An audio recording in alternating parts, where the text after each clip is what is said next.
Análisis Mundial, el podcast del Observatorio de Asuntos Internacionales y la Escuela de Periodismo de la Universidad Finisterre.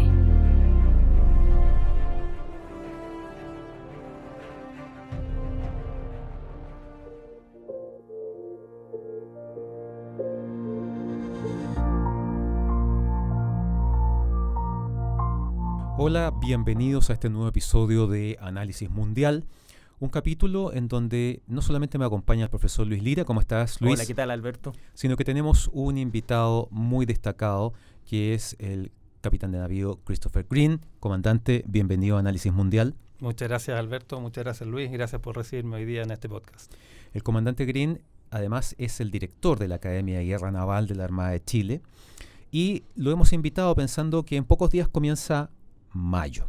Y entonces, bueno, qué mejor oportunidad para hablar acerca de Chile y el mar. Voy a presentar brevemente a nuestro invitado. El capitán de navío Christopher Green realizó sus estudios escolares en el Colegio Mackay Viña del Mar.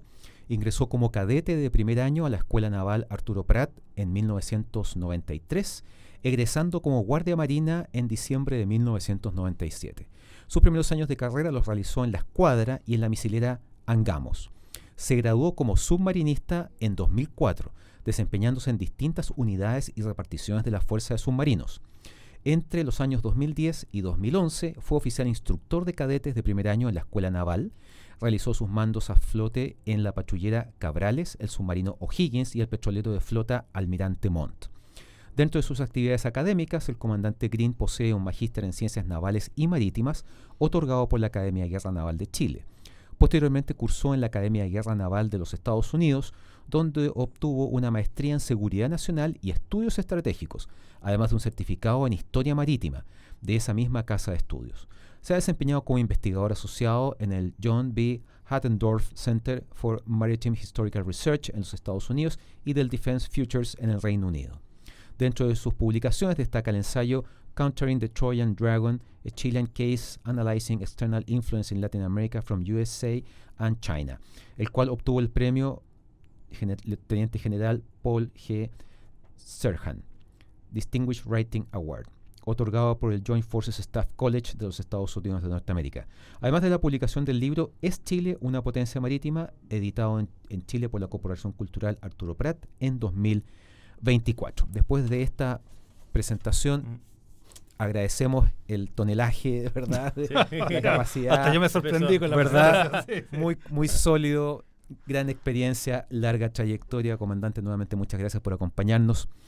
Comienza mayo y Chile entero se sintoniza, por decirlo de alguna manera, con el tema naval a partir de lo que es el recuerdo del combate naval de Iquique en 1879, la figura emblemática, heroica de Arturo Prat, etc. Pero siempre hay mucho más que eso, ¿verdad? Más allá de los actos en los colegios, más allá de las ceremonias y efemérides. ¿Cómo ve usted este mayo 2026? Bueno, nuevamente muchas gracias por la invitación. Efectivamente, nosotros estamos ingresando un mes que es muy interesante, no solamente para la Marina, sino que nosotros creemos que para Chile en general. El hecho que el mes del mar se haya instaurado y haya durado por tanto tiempo, porque ya son varios años donde no solamente la Marina, sino que son los colegios, las municipalidades, el gobierno participa en un mes donde toda la sociedad se vuelca hacia el mar. Yo creo que el combate naval de Iquique y lo que hizo Arturo Prat con su gente, evidentemente, es el corolario de algo que está muy imbuido dentro de la sociedad chilena, que el mar, lo queramos o no, es parte central de nuestra sociedad. El mes del mar lo que busca un poco es refrendar eso, que Chile tiene características marítimas que durante los años lo han apoyado y lo han ayudado a convertirse quizás en el país que es hoy, digamos. Un país que se ha ido modernizando, que por su tamaño quizás no debiese tener la posición geopolítica que tiene, pero es un país que es no solamente tomado en consideración en Latinoamérica, sino que tiene un peso específico que lo ubica por sobre el tamaño natural que él tiene, digamos. Y eso nosotros creemos que de alguna forma está vinculado con el aspecto marítimo, que finalmente es lo que la Marina trata de entregarle al público en general. Es la importancia que tiene el mar en la sociedad chilena. Exacto, y justamente en una actividad académica sobre oceanopolítica se conversaba que Chile no limita con el Océano Pacífico, sino que limita con los países que están al otro lado, como Australia, Nueva Zelanda, y justamente el Pacífico ofrece una oportunidad gigantesca de apertura de Chile al siglo XXI. ¿Cuál es su visión académica al respecto? Bueno, la pregunta es súper interesante porque efectivamente nosotros como Marina siempre hemos visto como vecinos naturales Australia y Nueva Zelanda y además de la Polinesia, digamos. O sea, para nosotros el mar nunca ha sido un límite. Nosotros los marinos miramos a Chile desde una perspectiva que es un poco distinta. Cuando todo el mundo se para en la costa y ve el mar, nosotros lo vemos al revés. Nosotros desde la costa vemos al país, ya que es una perspectiva que es diferente. Claro. Ahora, la relación de nosotros con Australia, con Nueva Zelanda, por ejemplo, es mucho más allá de lo que hoy día, digamos, que tenemos esta limitación natural, digamos. Fíjense que una de las cosas interesantes que ya Chile en 1840, un poquito después de la creación de la República, abre intereses comerciales y abre consulados en China, en la India, cerca de 1850. La moneda de cambio en la Polinesia, por ejemplo, era el peso chileno, que le decían el bird money, ¿ya? La plata del pájaro por el cóndor que tenía atrás. Entonces, la vinculación natural que tiene Chile con el sector Asia-Pacífico es prácticamente desde el inicio de la República. Las cifras económicas que hoy día tenemos de intercambio comercial son muy parecidas a las cifras que teníamos en 1840, 1850, por ejemplo. O sea, en general, el gran comercio que ha efectuado Chile, más que con Latinoamérica, es con el sector de Asia. Y por lo tanto, bajo esa mirada, es súper lógico que nosotros veamos al sector del Asia-Pacífico como parte de la zona natural de influencia de Chile, digamos, donde queremos desarrollarnos. Por eso que para nosotros el Asia-Pacífico es un sector que es prácticamente vital para Chile, que nos interesa lo que está pasando allá, porque cualquier alteración al régimen que pueda pasar en el Asia-Pacífico, el Indo-Pacífico, como lo quieren llamar, tiene repercusiones directas en la economía nacional.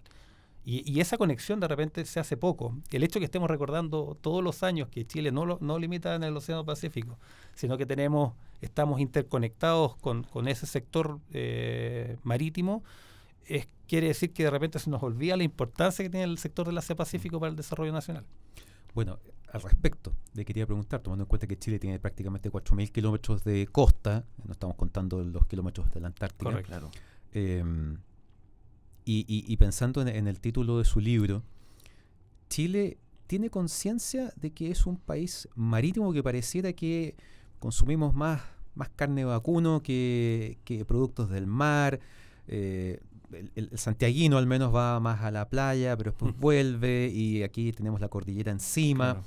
Pero es un tema de perspectivas al final de cuentas. Correcto. O sea, yo creo que el libro se llama Chile, potencia marítima, y esto se dio en un contexto en que para mí era tan obvio que Chile sí era una potencia marítima. Y me acuerdo que el año 2016, en ese entonces estaba trabajando con el ex comandante en jefe de la Armada, el almirante Julio Leiva, y fuimos a Icare.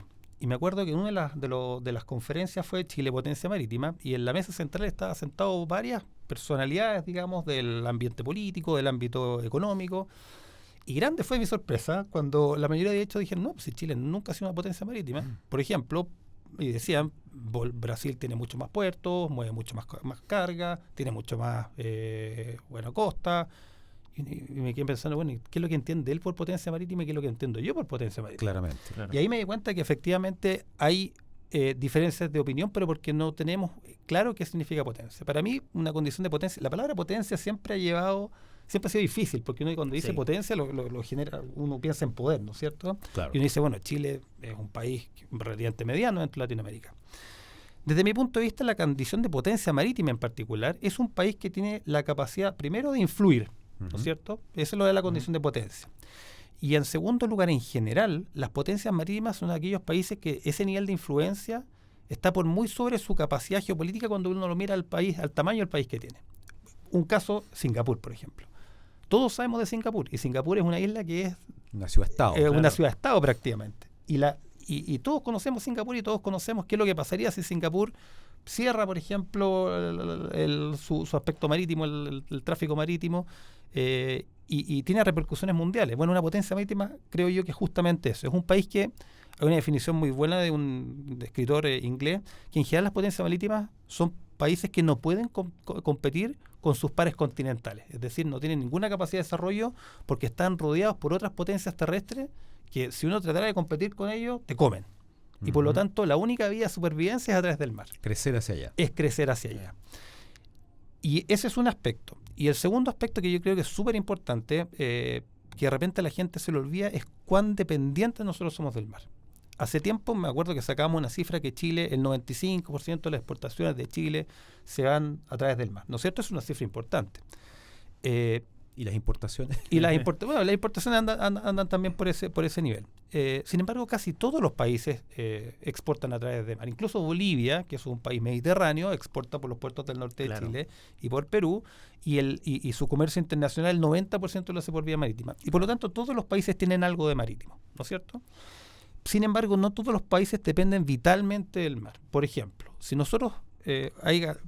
yo les sugiero ahí, aprovechando la inteligencia artificial hoy día, ustedes pongan qué país de Latinoamérica se ve más influenciado si es que un día decidimos cerrar los puertos, por distintas razones. Y se dan cuenta que inmediatamente después de las islas viene Chile. ¿Por qué? Porque Chile es un país que depende del mar para conectarse ya de partida como país, ¿no es cierto? Porque nosotros no nos podemos conectar por Punta Arenas si no es a través de Argentina en forma terrestre o a través del ámbito marítimo. Y en segundo lugar, el nivel de dependencia que nosotros tenemos con respecto al petróleo y al gas. Nosotros, el 95% del petróleo viene por vía marítima. Y la capacidad de almacenaje que tiene Chile es bastante baja. O sea, búsquelo también en la inteligencia artificial y le va a decir que con 2 semanas o 3 semanas de los puertos cerrados por petróleo, nos quedamos sin abastecimiento de petróleo y el país se detiene. Y esa es una condición que muy pocos países la tienen. Esa dependencia vital hace que nosotros veamos al mar no solamente como una zona de intercambio comercial, sino que una zona vital para la seguridad del país. Y yo creo que de alguna forma la sociedad entiende esa problemática. Y dice, bueno, si pasan cosas en el mar, a mí me afectan. Lo que pasa hoy día en Hormuz, por ejemplo, que se cierra el estrecho, un estrecho que queda bastante lejos, y sin embargo el precio de las bencinas sube en forma exponencial. Eso es porque en todo el mundo. En todo el mundo, exactamente. Por lo tanto, el nivel de dependencia marítimo de Chile es altísimo. Y eso es lo que de alguna forma a uno le gustaría que estuviese dentro de las políticas públicas, la conciencia de la dependencia vital de Chile con respecto al mar. No estoy diciendo que Chile es una isla. Sin embargo, el comportamiento que tiene Chile, la dependencia del mar, es bastante más elevada que lo de un país normal. Y eso es lo que hay que poner en el foco. Y antes de hablar del ejemplo específico de Hormuz, ¿cuáles son los desafíos de esa potencia, de esa capacidad chilena frente a una China que, cierto, se ha expandido en lo que llamamos el Indo-Pacífico, Estados Unidos que quiere buscar territorios, cierto, distintas alianzas? ¿Cómo se mueve Chile al respecto? Bueno, en general uno tiende a ver la historia cercana, ¿no es cierto?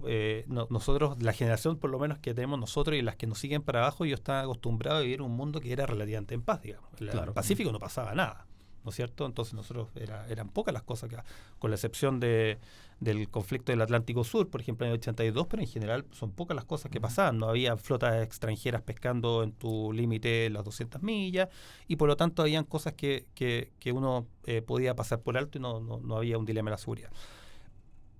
Pero hay que tener en consideración aquí 2 cosas. Uno, que el mar es de los últimos espacios que va quedando, que en el fondo es como tierra de nadie, ¿no es cierto? Es como la luna, es como el espacio, donde son bienes comunes de la humanidad. Cuando uno tiene un bien común de la humanidad, lo usa, ¿no es cierto? Pero hoy día, cada vez que hay más tecnología, lo que está ocurriendo es que mucha gente ha tratado de territorializar el mar. Es decir, cada vez hemos ido expandiendo la frontera para tratar de agarrar un pedazo en el fondo del océano para que sea de custodia nuestra.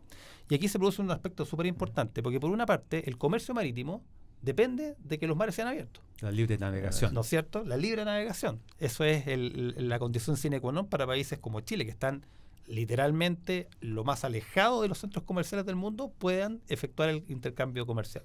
Pero por otro lado, cuando uno mira al mar como una fuente de productos, por ejemplo, del mar, de la pesca, la minería submarina, lo que está ocurriendo es que los estados, en vez de abrir el mar, están tratando de cerrarlos. Y eso es una problemática que evidentemente se ha ido produciendo en el tiempo. Acuérdense ustedes que originalmente la zona económica, el mar territorial duraba hasta las 3 millas. Claro. Después lo extendimos hasta las 12.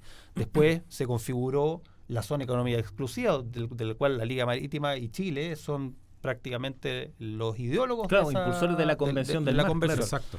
Entonces, todo lo que ocurre, bueno, y en este escenario es donde el tráfico tiene que fluir. Si los países funcionan, comerciando, porque esa es la principal, la forma en que tiene. Aquí no hay ninguna autarquía, digamos. Chile no tiene ninguna posibilidad de subsistir si no es con intercambio comercial internacional. Y por lo tanto lo que ocurre afuera, entre Estados Unidos, el conflicto que tiene con China o lo que está pasando en Hormuz, evidentemente a Chile le tiene que es complicado, porque son nuestros dos principales socios comerciales. Sin embargo, Chile ha demostrado en la historia que ha sido lo suficientemente inteligente para mantenerse a medio freo, digamos, como decimos los marinos, a medio canal, y saber cómo navegar estas aguas. Tanto China como Estados Unidos entienden que los países tienen que tener intercambio comercial, y por lo tanto, en la medida que nos mantengamos en ese intercambio, no debe haber ningún inconveniente, digamos. Luis, tú querías hablar sobre el Estrecho de Magallanes. Exactamente. Y cómo conectarlo con Hormuz. Exacto, porque justo el ejemplo de Hormuz ha sido pero la claridad absoluta de la dependencia de las rutas marítimas en el comercio internacional, porque ahí no solamente el comercio del petróleo está truncado, sino que toda la conexión internacional. Y en ese sentido, mirando al siglo XXI también, lo que han sido las rutas marinas, ¿cuáles son los desafíos que tiene el Estrecho de Magallanes hoy? O sea, el principal desafío del Estrecho de Magallanes, yo diría, era la principal ruta comercial hasta prácticamente la apertura del Canal de Panamá, ¿no es cierto? Claro. En el tránsito comercial entre el Pacífico y el Atlántico. Incluso Estados Unidos, cuando quería cambiar un buque de costa, lo tenía que hacer a través del Estrecho de Magallanes, que es lo que hizo hoy día con el portaaviones el Nimitz, porque no entra el Canal de Panamá. Ahora, la mayoría del intercambio comercial se produce en el Estrecho de Magallanes. Perdón, en el Canal de Panamá. Ahora, ¿qué es lo que ocurre en el Canal de Panamá hoy día? Lo está afectando una sequía que probablemente va a durar más de lo que nosotros pensamos. Eso es en primer lugar. Y en segundo lugar, los buques son cada vez más grandes. Basta mirar el proyecto que hay de construcción de un megapuerto o el puerto exterior en San Antonio, que más que por la cantidad de carga, es por la necesidad de recibir buques que son cada vez más grandes. Entonces, en ese contexto, evidentemente, el Estrecho de Magallanes cobra una nueva relevancia. No quizás la que tenía en el siglo XIX, claro, pero forma parte de uno de los principales nodos de tránsito marítimo mundial, ¿ya? El otro día veía una publicación que decía que era el 10º, ¿ya? ¿Cuál es la relevancia del Estrecho de Magallanes? Que los estrechos son importantes. La visión de O'Higgins cuando decía Magallanes y después Bulnes, ¿no es cierto? Cuando mandó a crear con la goleta Ancuta, tomar posesión del Estrecho de Magallanes, ellos entendieron que los pasos interoceánicos son pasos importantes y que tienen significación estratégica. Quizás no es Hormuz, ¿ya? Pero sí tiene una importancia relativa al sector donde nosotros estamos. De partida es una alternativa al Canal de Panamá. Es una alternativa al Canal de Panamá. Es la alternativa al Canal de Panamá, exactamente. Y lo segundo es que, aunque no crean, yo soy un postulante que la geografía cambia. ¿En qué sentido? En que los países, Chile efectivamente está lejos de todos los centros comerciales, pero está cada vez más cerca de la Antártica, en términos de la relevancia que está tomando la Antártica. Claro, y el Canal de Panamá ahí cobra también una cierta relevancia. Es decir, quizás nunca vamos a llegar a ser el Estrecho de Malaca, ¿no es cierto? Uh-huh. Pero para los intereses chilenos, el Estrecho de Magallanes sí es importante y va a seguir siendo importante. Que también nos muestra un poco lo que está ocurriendo en Hormuz, que lo que nosotros entendíamos por leyes internacionales cada vez están siendo más cuestionadas quizás por terceros actores, ¿no es cierto? Claro. Que no reconocen las leyes de navegación, las leyes internacionales con respecto al tráfico marítimo.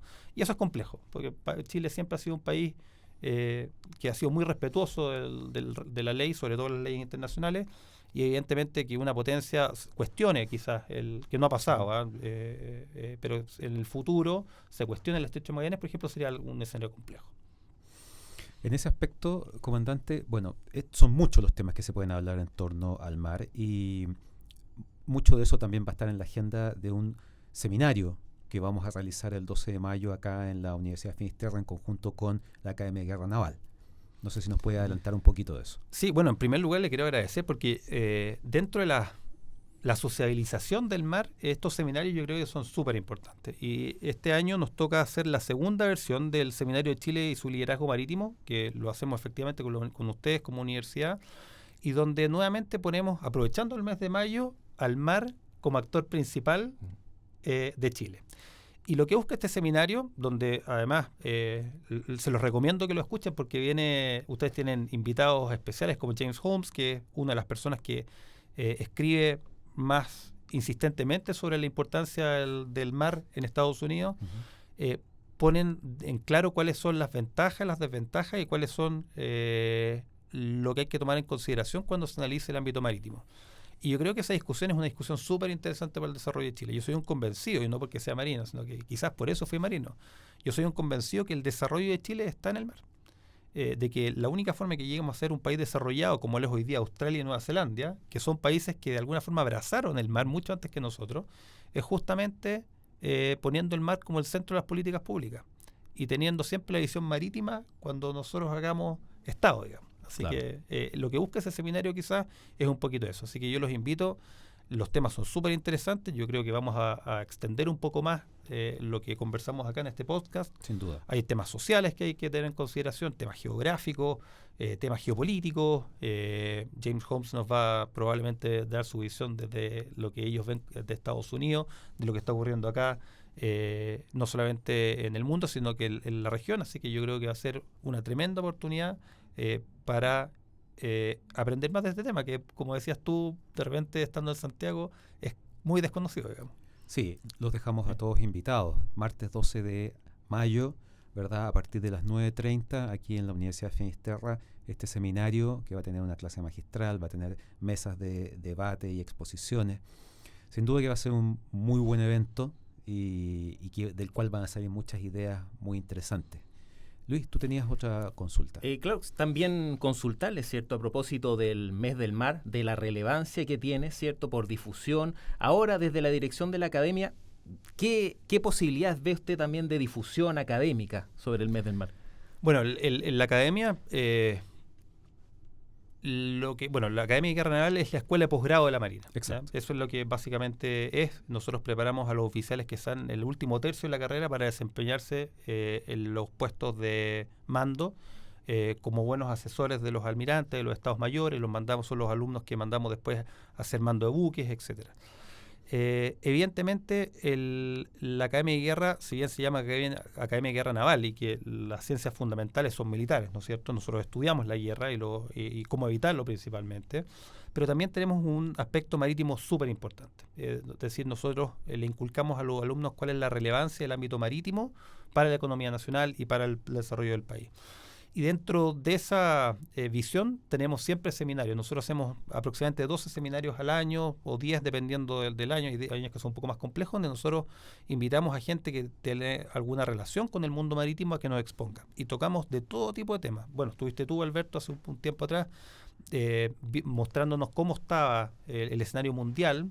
Claro. Y también tenemos expositores que son bastante puntuales, que nos tocan de temas tan importantes hoy en día como es el narcotráfico, la influencia que tiene el narcotráfico en los puertos y la seguridad portuaria, que son temas que a la Marina como nosotros tenemos la Policía Marítima, le afectan y nosotros somos los encargados, junto con otros estamentos del Estado, de darle protección a este tráfico marítimo, que al final del día es lo que hablábamos, es lo que de alguna forma le da la economía a Chile y la sostiene. Yo vuelvo al tema anterior. De repente la gente, quizás cuando viaja, se da cuenta de lo lejos que estamos del mundo. Claro. Bueno, los buques tienen que hacer el mismo recorrido y ese recorrido es caro. Si Más nosotros, largo, claro. y es largo, para los buques es largo y es caro, por lo tanto. Entonces cualquier interrupción que nosotros tengamos en términos de seguridad significa más caro. Significa que el costo del flete es más caro. Y si el costo del flete es más caro, algún día vamos a dejar de ser competitivos. Y cuando dejemos de ser competitivos, significa que por muy buen cobre que tengamos, va a haber alguien que lo produce más barato. Exacto. Y eso es un problema. Entonces, toda esa problemática nosotros vimos en los seminarios, algunos de los cuales nosotros invitamos a la comunidad, y si no, lo hacemos a través de los convenios que tenemos con ustedes, por ejemplo, con la Universidad de Finisterra, para venir y conversar lo que nosotros creemos que es importante poner sobre la mesa, los temas de actualidad. Claro que sí. Comandante, me aprovecho de su condición de submarinista, que además está en su chaqueta. ¿Cómo está Chile en el ámbito de las unidades submarinas? Porque sabemos que Chile tiene 4 submarinos, ¿verdad? Perú tiene 6.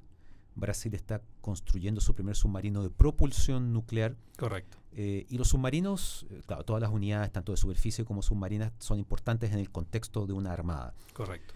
Pero los submarinos tienen ese factor estratégico de que siempre no siempre están a la vista, no siempre son detectables, en fin. ¿Cómo estamos en ese contexto? Mire, yo creo que viniendo, bueno, quizás viene muy de cerca la recomendación, pero yo creo que Chile tiene una fuerza de submarinos moderna. nosotros tenemos las 4 unidades, como decías tú, 2 unidades del tipo Scorpion que fueron construidas en Francia y en España, Sí.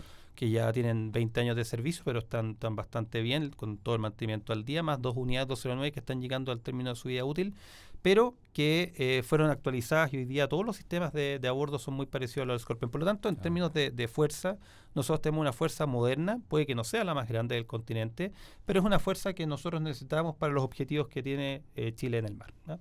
Andamos bastante bien con ese número.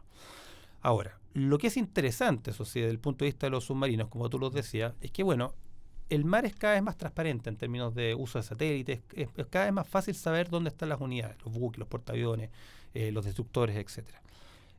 Pero lo que no es transparente es lo que ocurre desde la superficie hacia abajo, ¿ya?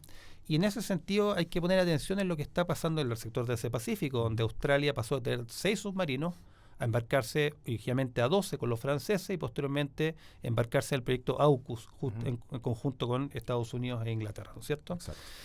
Canadá, que tiene 4 submarinos, está buscando ampliar su fuerza de submarinos a 12 submarinos.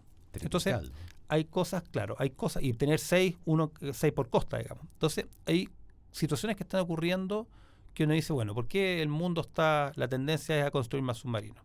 Yo creo que uno es porque evidentemente el escenario internacional está cada vez más volátil, y lo segundo es porque justamente los submarinos todavía tienen esa posibilidad de pasar inadvertido y tienen esa ventaja operacional e incluso estratégica que permite tener un arma donde evita finalmente o disuade a que naciones vayan a hacer algo contra tus intereses marítimos, digamos. Así que yo le pondría atención a lo que está pasando afuera.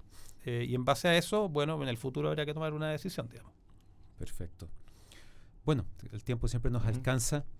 Yo creo que hemos tocado varios temas, quedan otros en el tintero. Espero que los toquemos en otra oportunidad. Comandante, usted es muy bienvenido acá. Por supuesto, tiene su casa acá. No, muchas gracias por la invitación. Así que en ese aspecto, agradecemos a todos los que se han sumado a este nuevo capítulo de Análisis Mundial. Luis, como siempre, muchas gracias por tu aporte. Muchas gracias a ustedes. Comandante, nuevamente le agradezco por haber venido desde Viña, ¿verdad? De la playa. Desde la playa y traernos un poco de mar a la capital. Sin duda que este mayo va a ser un poquito más distinto a la luz de esta conversación y de todos los que la han seguido, porque nos va a permitir una perspectiva quizá un poco más fresca, un poco más actualizada de lo que significa el rol del mar para Chile, el papel de la Armada y la importancia de tener una conciencia a nivel de ciudadanos de que somos un país marítimo. Muchísimas gracias. Muchas gracias nuevamente por la invitación. Y a ustedes los dejamos invitados a revisar todos los capítulos ya publicados de Análisis Mundial y a estar atentos a los nuevos episodios en los cuales seguiremos abordando temas de la contingencia internacional. Muchísimas gracias. Hasta una nueva oportunidad. Análisis Mundial, el podcast del Observatorio de Asuntos Internacionales y la Escuela de Periodismo de la Universidad Finisterre. Síguenos en Instagram como Obsinterfinis.